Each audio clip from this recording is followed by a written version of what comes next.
Welcome to the Mystic's Garden, where power and beauty are reclaimed. Together, we'll explore discernment, healing, and the deeper transformations that return us to what is sacred. Hi, welcome back to the Mystic's Garden. I'm Ellen Laura, and I'm honored that you're here. As we approach this full moon and lunar eclipse, I've been listening deeply for what wants to come through. And I wasn't drawn toward another list of what to release or what to manifest. Instead, I found myself reflecting on the voices that have drawn me in over the years. And then I became curious about your voice. You're here listening to me, to my voice, and I thank you for that. And I want to reciprocate and let you know that I care deeply about your voice because it carries sacred breath. And I'm not curious about whether you like the sound of your voice or whether you can sing, or whether other people consider you articulate. I'm interested in the voice beneath all the other voices. The one that existed before you learned what you were supposed to believe, what you were allowed to say, and what remained hidden. Is your voice that you use daily truly your own? And what compels you to speak? And what brings you into silence? What breath rises through your body and becomes sound? What are you actually carrying into the world? Every spoken word begins in something invisible. Breath, it moves through the body. It crosses the vocal cords. It becomes vibration, and suddenly, something that existed only within you enters the atmosphere around another person into the world. And that voice can comfort or frighten. It can speak truth or it could disguise it. It can soothe, seduce, accuse, bless, pray, sing, call someone home, and whisper to an animal.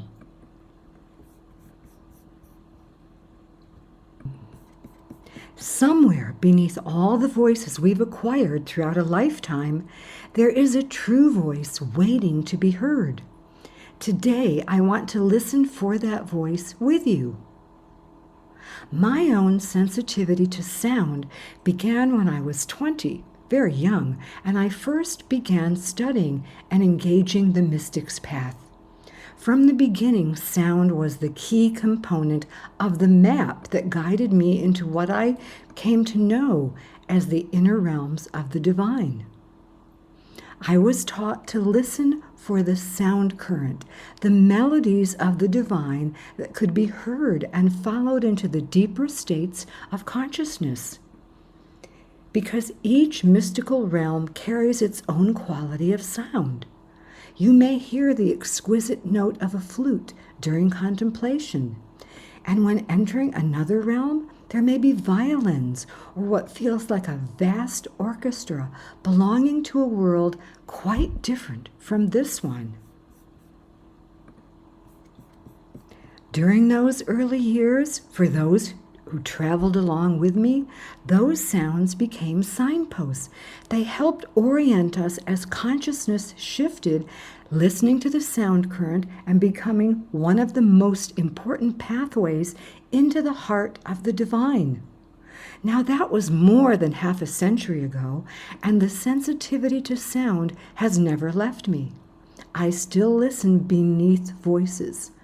Someone may have a conventionally beautiful voice and leave me untouched, while another person speaks only a few quiet words, and suddenly the atmosphere changes.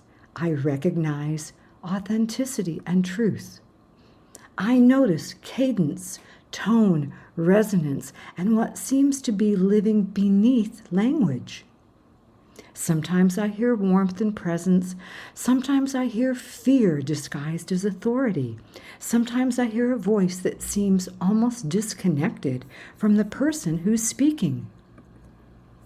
And sometimes a voice enters the room and becomes something very significant. In the last episode, my dear friend Brian Kimmel offered a sacred Buddhist chant. As he sang, the atmosphere in our home, in the room, changed. There was a rhythm and a repetition and a devotion that was carried in his breath. And then, with the kind of timing only Bella the cat seems capable of arranging, she walked out of the bedroom. She stood next to Brian and she added her voice. And Brian, he didn't scold her or try to make her quiet. He lovingly said, "Let her sing." And for me, that moment carried its own lesson in loving kindness. Brian wasn't singing about it. He was living it and demonstrating it, because when a small creature entered the sacred space, he embraced her. So now I want to consider your voice. Before we can hear an authentic voice clearly, we may need to notice how many other voices have been layered around ours. There's parents and grandparents, teachers, lovers, religious authorities, and employers, friends. The culture we grew up inside, and the person who told us we were brilliant, and the other person who told us we were just too loud and too much. You remember the face that softened when we spoke freely, and the other face that tightened just enough to let you know that silence was safer. And some of those voices, they have become so familiar that we begin speaking their sentences for them. Be realistic. Don't make trouble. Nobody wants to hear that. You're too old to be speaking that way, or you're too sensitive, or you're someone who just doesn't worry enough. You should be grateful for what you have. And who do you think you are? One day you may hear yourself say something like that and realize the person who first put those words into you hasn't been in the room for decades, and still the sentence has access to your breath. And that's why I'm not sure that advice, find your voice, goes really deep enough. Sometimes the first movement is listening carefully enough to recognize which voices feel authentically like yours and which ones you've inherited, absorbed, or obeyed, or just used for protection. Maybe you're soft because you fear being harmed. And of course, there is another side to this. Some of us learned not to disappear into silence, but to remain in constant speech, talking. We explain, defend, persuade, justify, correct, answer, comment, interrupt. The voice becomes a guard stationed at the gate, working overtime just to keep us safe. So I'd like you to listen for both movements in yourself. What compels you to speak, and what brings you into silence? There's a silence born of fear when something true wants to emerge and an old punishment still lives in the body. And then there's another silence entirely, the silence of awe, of wonder, of listening, and being so fully present that another word would diminish the moment. The mystic's path asks us to learn the difference, to have discernment. Now remember, ancient people took words very seriously. They blessed with words, they cursed with words. Each culture was different. Some prayed aloud, invoked, chanted. They understood that speech could alter the atmosphere around a person, a family, a tribe.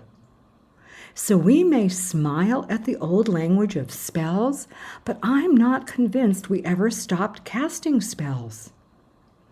If a child is told often enough that she is stupid, and we see that she begins to disappear and shrink, well, a spell has been cast.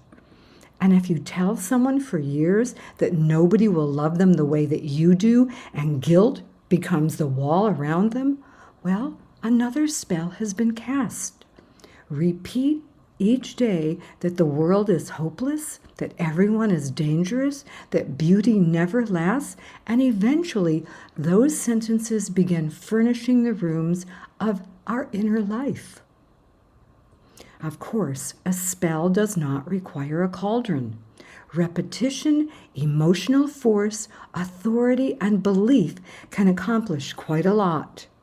Some of us have spent decades repeating spells that were first spoken by someone else. But now, the same voice that participates in darkness can interrupt it. Reflect on what happens when someone finally hears these words: I believe in you.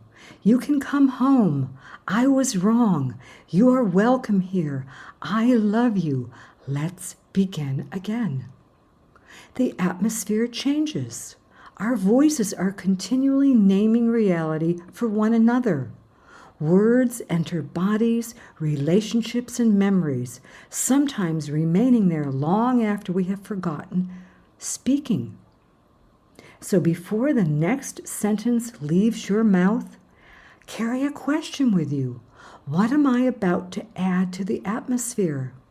And beneath that question is another. Is this really coming from my authentic self, or from the old voices speaking through me? I had an opportunity recently to practice, to reflect on this. On my birthday, the day was a mix of contentment and anxiety because my dear Bella was ill, and much of the afternoon had been focused on her. Near the end of the day, almost 7 o'clock in the evening, a beautiful flower arrangement arrived, sent by a very dear friend. It was a loving gesture, and I was so happy to receive it. But several of the flowers were already fully opened. The next morning, some more of the flowers had wilted, and by the third day, most of the roses had wilted and died. At first, I said nothing. I didn't want to bring this to my friend or turning a loving gesture into a complaint. But eventually I realized that my silence wasn't really serving either of us. She had paid a premium price for something, and it arrived with her good intention, but it somehow hadn't carried all the way through, and I decided that the florist needed to hear this information. The question became not whether I had a right to speak, but how I wanted my voice to enter. I could speak from frustration, I could post a terrible review, or I could simply tell the truth clearly and give them an opportunity to respond. And I'm glad they did. Because sometimes reclaiming your voice appears ordinary, but it offers a deeper opportunity. It's not about swallowing what is true or weaponizing it. Truth can have a clear voice without being cruel. And that's one way a voice changes the atmosphere. But my fascination with what a voice can carry reaches far beyond an email and an exchange with a florist. For most of my life, I have wondered what happens when sound itself carries presence. Many years ago, one of my close friends, she was a transcendental meditation teacher, and she had studied in India, studied the Vedas, and she told me that she had been taught that there were sacred chants whose original sounds and precise intonations had been lost to us, and according to what she had learned, these weren't simply prayers asking for something to happen.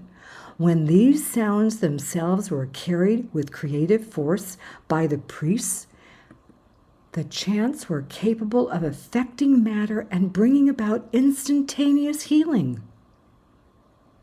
Now, I can't verify that, and I don't need to turn it into historical fact, for it to have remained meaningful to me, because I had already witnessed something I couldn't explain.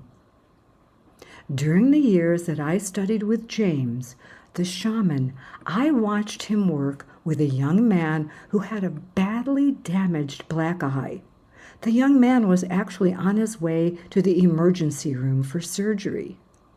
James began using his voice. He chanted over the boy. The sound seemed to arise from somewhere deep, somewhere beyond speech, as though his entire presence had entered the tone. And I watched the boy's eye change. It healed almost miraculously. It turned back to its normal color. That experience left me with a quiet acceptance, living alongside a question.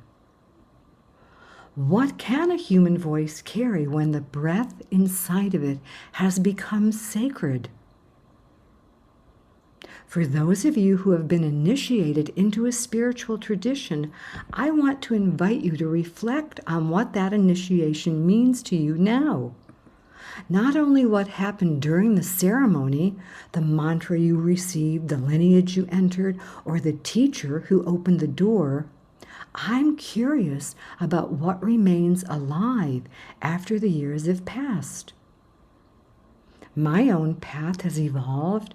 Teachers have changed, organizations changed, beliefs evolved. Some things I once held with complete certainty, I now hold with much more spaciousness.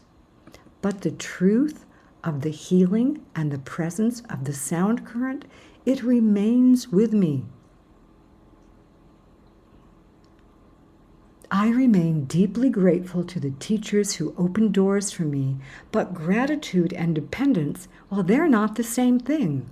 A teacher could open a doorway, a lineage may offer a map, and a sacred practice may attune you to something you didn't yet know how to perceive. These can be extraordinary gifts. And yet, eventually, the mystic's path becomes more intimate. The temple door opens inward. And I want to say something clearly because I know how easily spiritual authority can become another voice we carry long after it has ceased to serve us. Because the divine, it doesn't need an intermediary to open you as a sacred vessel. No teacher owns that doorway. No organization possesses the divine breath. As you approach the divine, your intention is already known and understood. Your longing is understood before you find language for it. Now that it doesn't diminish initiation, it brings initiation alive and home. The outer teacher may help you recognize the doorway, and eventually you discover that the doorway has always been within. And of course, here we are meeting under a full moon and a lunar eclipse, when familiar light moves for a time into shadow. That feels like an appropriate moment to listen beneath the old and familiar forms. The sound current taught me to listen when I was 20, and that was half a century ago, and I'm still here with you listening. And sometimes what returns, it's not an old answer, but a very true voice. So how do you recognize the authentic voice beneath everything that's been accumulated? I don't believe it's the loudest voice. The loudest voice is usually a frightened one, a defensive one, the part still working desperately to dominate the room. The authentic voice, it has a different quality. It doesn't need to argue for its existence. There's a steadiness in it, and often there's spaciousness around it.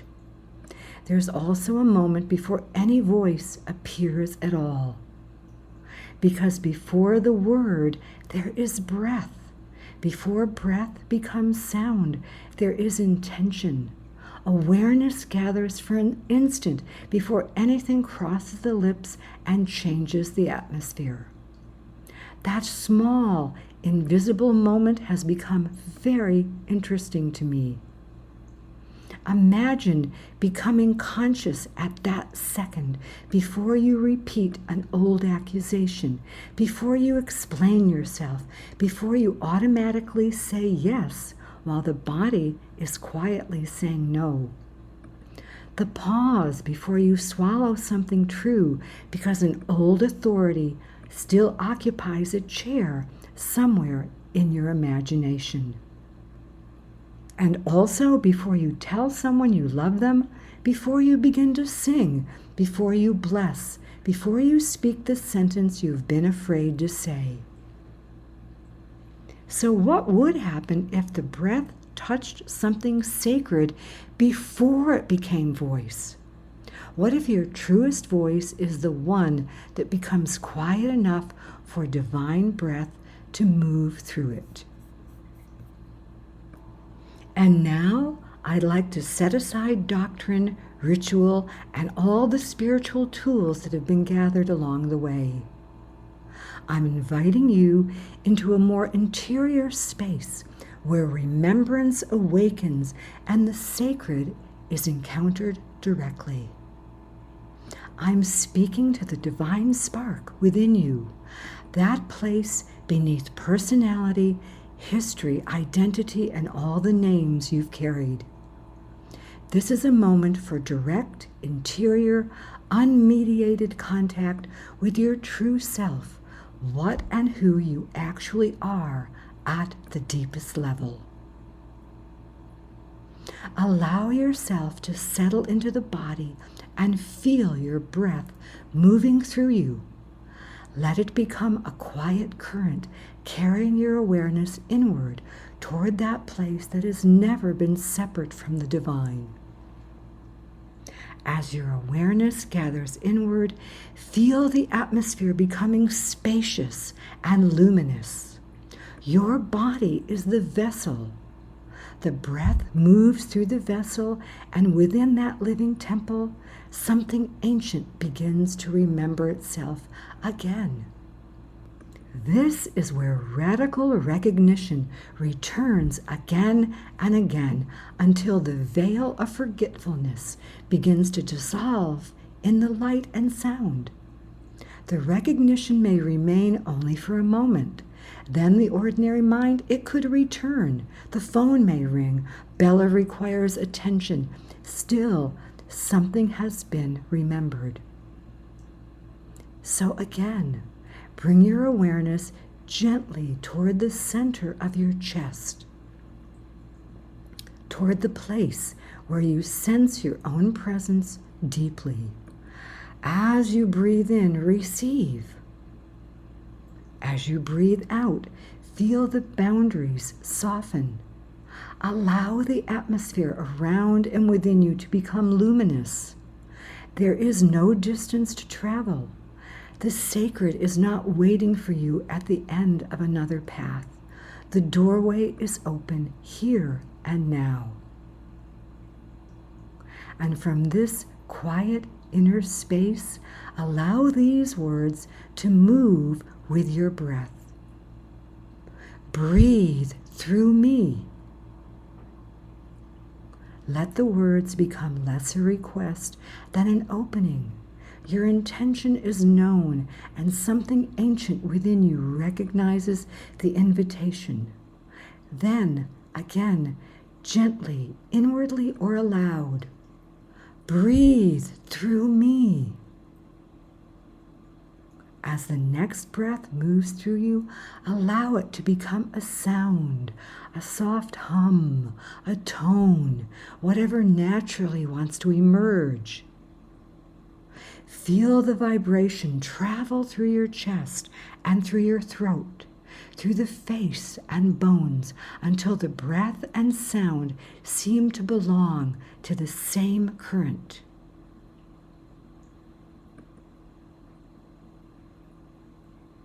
And as you return from that inner space, Don't rush to fill the silence. Let the breath settle into a rhythm and notice what is changed. Because reclaiming your voice isn't about making it prettier or louder. It's about allowing it to become true in the body, connected to the breath, to presence and beauty, and the sacred life within you. Just notice what your own voice sounds like when it no longer has to borrow its authority from anyone. And as we're about to leave the garden again, carry a few questions with you rather than quick answers. Throughout this coming week, listen to what compels you to speak and what draws you into silence. Notice the sentences that arrive automatically and recognize which ones feel old, inherited, defensive, and no longer true. And then notice the moments when your voice becomes quiet, clear, and more deeply connected to the body and the sacred breath. Listen for the exquisite instant before breath becomes sound. This is the space where freedom lives. This is where intention enters and joins the voice. And that is where an old spell can end before you speak again. Because if you've been initiated into a spiritual tradition, let me know. I'd love to hear about it. What remained alive after the forms, the teachers, and old certainties? What's changed? And now, to complete this cycle, I want to tell you a little bit about the woman whose voice you're going to hear next. She's a very dear friend, Ani Williams. She's a harpist, a singer, a songwriter, and a sound therapist who has spent decades exploring musical tones, the human voice, and healing. Years ago, Ani did a voice spectrum analysis for me. She listened and recorded the particular pattern within my speaking voice, the tones that were strong, those that appeared stressed, and those that seemed less available to me. Now, I had already spent decades listening beneath voices and studying sound, so Ani's work fascinated me then, and it still does, because she was approaching the sacred through another doorway. The voice reveals more than the words it carries. Now, if you've been with me for a while, you've already been hearing Ani for a few seconds at the beginning and ending of every episode. That's her music. And today I want to give her voice more room, more time and spaciousness. So let's invite Ani's music into this space where you are now. So until next time, walk gently and listen deeply. Let your breath touch what is sacred before it becomes sound.